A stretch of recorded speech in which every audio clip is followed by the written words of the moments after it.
Hello everyone, welcome back to டெக்கிகளை. நீங்கள் ரொம்ப டேஸாக அமேசானில் ஒரு ப்ராடக்ட்டை சேல் பண்ணிகிட்ருக்கலாம். பட் இப்போ தான் உங்களோட பிராண்ட் டெவலப் ஆனதுக்கப்புறம் உங்களுக்குன்னு ஒரு வெப்சைட் வேணும் அப்படின்னு சொல்லி ஒரு ஊகாமர்ஸ் ஸ்டோர் நீங்கள் ரெடி பண்ணியிருக்கலாம்.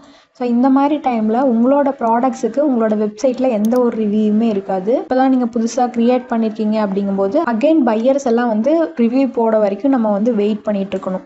பட் இன்றைக்கி வீடியோவில் என்ன பார்க்க போகிறோம்னா, ஆல்ரெடி உங்களோட ப்ராடக்ட் நீங்கள் அமேசானில் சேல் பண்ணிட்டு இருந்தீங்கன்னா எல்லா ரிவ்யூஸையுமே உங்களால் உங்களோட வெப்சைட்டில் டிஸ்பிளே பண்ண முடியும். அதுதான் எப்படி அப்படின்னு சொல்லிட்டு இன்றைக்கி வீடியோவில் நம்ம பார்க்கலாம். ஸோ இதுக்கு நம்ம யூஸ் பண்ண போகிற பிளக்கின் பார்த்தீங்க அப்படின்னா, பிளக்கின்ஸ் அப்படிங்கிற ஆட் பிளக்கின் கொடுத்துக்கோங்க. சர்ச் பிளக்கின்ஸில் விட்ஜெட் ஃபார் அமேசான் ரிவ்யூஸ் அப்படின்னு சொல்லி டைப் பண்ணுங்கள்.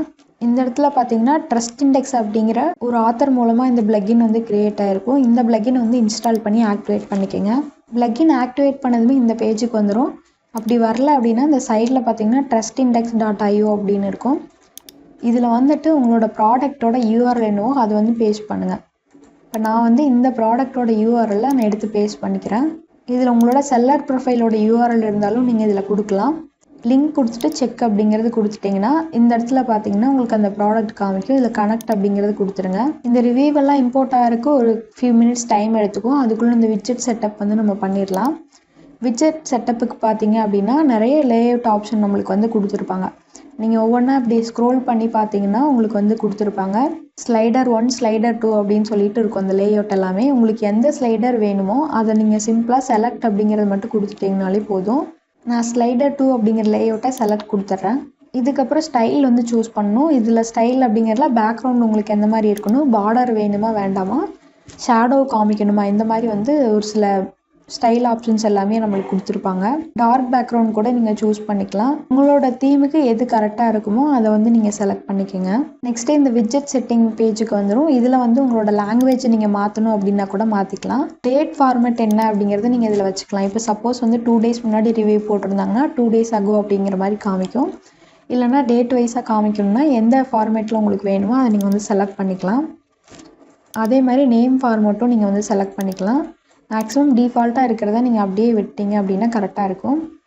கமெண்ட்ஸ் இல்லாத ரிவ்யூவெல்லாம் ஹைட் பண்ணணும் அப்படின்னா இது எனபிள் பண்ணிக்கலாம். இந்த மாதிரி எல்லாமே பண்ணிட்டு சேவ் அண்ட் கெட் கோட் அப்படிங்கிறத கொடுத்துருங்க. இப்போ இந்த சார்ட் கோடை நீங்கள் காப்பி பண்ணிவிட்டு எந்த இடத்துல பேஸ்ட் பண்ணுறீங்களோ அந்த இடத்துல எல்லாமே உங்களுக்கு இந்த ரிவ்யூ காமிக்கும். நம்ம இப்போ ப்ராடக்ட் பேஜில் இது பண்ணணும். ஸோ அதனால் உங்களோட ப்ராடக்ட்ஸ்குள்ளே போயிட்டு அந்த ப்ராடக்டில் எடிட் கொடுத்துக்கோங்க. உங்களோட டிஸ்கிரிப்ஷன் கீழே பேஸ்ட் பண்ணிங்க அப்படின்னா அது கீழே அந்த ரிவ்யூ உங்களுக்கு காமிக்கும். ஸோ அதனால் டிஸ்கிரிப்ஷனுக்கு கீழே இந்த மாதிரி சார்ட் கோட் பேஸ்ட் பண்ணிட்டு அப்டேட் அப்படிங்கிறது கொடுத்துருங்க. நம்ம ப்ராடக்ட் எப்படி இருக்குன்னு சொல்லி நம்ம பார்க்கலாம். நான் ஸ்க்ரோல் பண்ணி காமிக்கிறேன். இங்கே பார்த்தீங்கன்னா இப்போது டிஸ்கிரிப்ஷனுக்கு கீழே நம்ம பேஸ்ட் பண்ணியிருந்தோம் சார்ட் கோடு.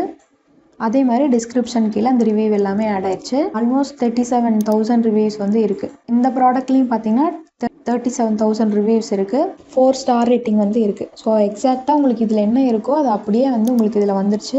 அதே மாதிரி ரிவ்யூவும் பார்த்தீங்கன்னா உங்களுக்கு ஆட்டோமேட்டிக்காக இதில் ஸ்க்ரோல் ஆகிட்டுருக்கு. ஸோ நம்ம அமேசான் அப்படிங்கிறது ஒரு பெரிய பிராண்டு. அமேசான்லேயே இவ்வளோ ரிவ்யூஸ் இருக்குது அப்படிங்கும்போது கஸ்டமர் கண்டிப்பாக ட்ரஸ்ட் க்ரியேட் ஆகும். அதனால் பை பண்ணுவாங்க. நீங்கள் ஒரு டிஜிட்டல் மார்க்கெட்டிங் ஏஜென்சி ரன் பண்ணிகிட்ருக்கலாம், ஃப்ரீலான்ஸ் பண்ணிகிட்ருக்கலாம். உங்களோட கிளைண்ட்ஸ்க்கும் இதே மாதிரி ஒரு வெப்சைட் டிசைனிங் பண்ணி கொடுக்கணும் அப்படின்னு நினைக்கிங்களா? ஸோ இந்த வீடியோ உங்களுக்கு தான். ஜஸ்ட் 21 டேஸில் ஸ்டெப் பை ஸ்டெப்பாக ஒரு வெப்சைட்டை உங்களால் பில்ட் பண்ண முடியும். அதுவும் ஃபுல்லி ஃபங்க்ஷனல் அண்ட் ப்ரொஃபஷனல் லுக்கோட உங்கள் வெப்சைட்டை பில்ட் பண்ண முடியும். அதுக்கு நான் உங்களை 21 டேஸ் வெப்சைட் க்ரியேஷன் சேலஞ்சுக்கு ஜாயின் பண்ண இன்வைட் பண்ணுறேன். அதுக்கு முன்னாடி இது எப்படி ஒர்க் ஆகுது அப்படின்னு தெரிஞ்சுக்கோங்க. ஒவ்வொரு நாளும் உங்களுக்கு சிம்பிளாக எப்படி வெப்சைட்டை பில்ட் பண்ணலாம் அப்படிங்கிறத சொல்லி தருவோம். ஸோ அது சொல்லி முடித்ததுமே டெய்லியுமே ஈஸியாக ஒரு ஃபாலோ அப் டாஸ்க் இருக்கும் உங்களுக்கு. இதில் எந்த ஒரு கோடிங்குமே நீங்கள் பார்க்க மாட்டீங்க. நிறைய டெக்னிக்கல் நாலேஜ் வேணும் அப்படிங்கிறதும் இல்லை. ஜஸ்ட்டு கிளியர் இன்ஸ்ட்ரக்ஷனோட ரியல் எக்ஸாம்பிளோட உங்களுக்கு எல்லாமே இருக்கும். அண்ட் ஆல்சோ இந்த எண்ட் ஆஃப் த சேலஞ்சில் நீங்கள் ஜஸ்ட் லேர்ன் மட்டும் பண்ணிக்க மாட்டீங்க, நீங்கள் ஒரு ரியல் வெப்சைட்டை பில்ட் பண்ணியிருப்பீங்க. உங்களுக்கு இதில் 0 நாலேஜ் இருந்தாலும் ஜஸ்ட் 21 டேஸில் உங்களால் 2 வெப்சைட்டை பில்ட் பண்ண முடியும். வெப்சைட் க்ரியேட் பண்ணும்போது கண்டிப்பாக டவுட்ஸ் வரும். ஸோ அந்த மாதிரி டைமில் உங்களுக்குன்னு ஒரு சப்போர்ட்டிவ் கம்யூனிட்டி இருக்கும். நீங்கள் என்ன இஷ்யூ ஃபேஸ் பண்ணாலும் கம்யூனிட்டியில் போஸ்ட் பண்ணலாம். அதுக்கான சொல்யூஷனை நாங்கள் சொல்லுவோம். So stop waiting, start building. ஸ்க்ரீனில் தெரிகிற வாட்ஸ்அப் நம்பருக்கு காண்டாக்ட் பண்ணுங்கள். Join our 21 days website creation challenge today and let's turn your idea into reality.